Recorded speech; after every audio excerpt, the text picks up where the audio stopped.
Goeiemôre, dis Woensdag 23 Februarie. Welkom by die beste van beeld, 'n kort oorsig oor vandag se koerant.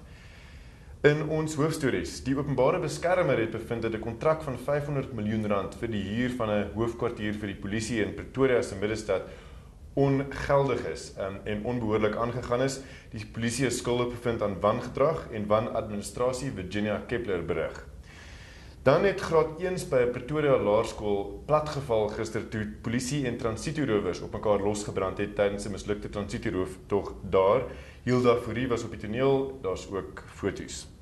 Gloria Edwards, Beeld se politieke beriggewer in Johannesburg, is by my om te vertel van 'n besluit wat gister geneem is oor Gauteng se baie omstrede tolpadstelsel. Gloria, wat is die jongste?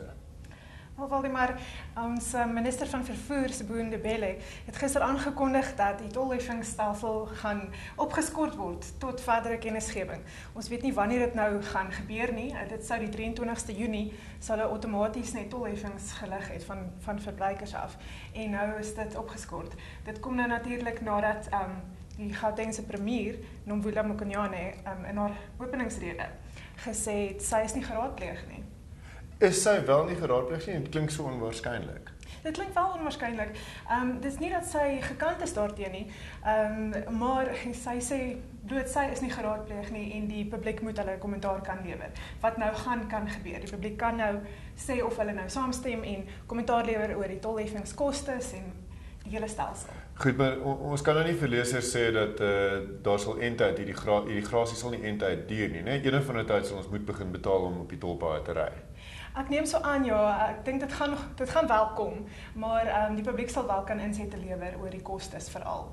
En intussen het Sanral R20 miljard se lening wat hulle moet terugbetaal en ons weet nie waar gaan die geld vandaan kom nie. Wel, ek dink dit gaan van ons kom en van ons lesers. So ouma Gloria se storie vandag dop. Enkele ander hoogtepunte natuurlik in Nieu-Seeland, groot verwoesting gister met 'n reuse aardbewing van 6.3 op die Richterskaal. Suid-Afrikaners in Christchurch vertel vir ons van hulle ervarings. En 'n 6-jarige seun in Sasolburg het 'n 9 maande oue babatjie uit 'n swembad gered. Lekker lees.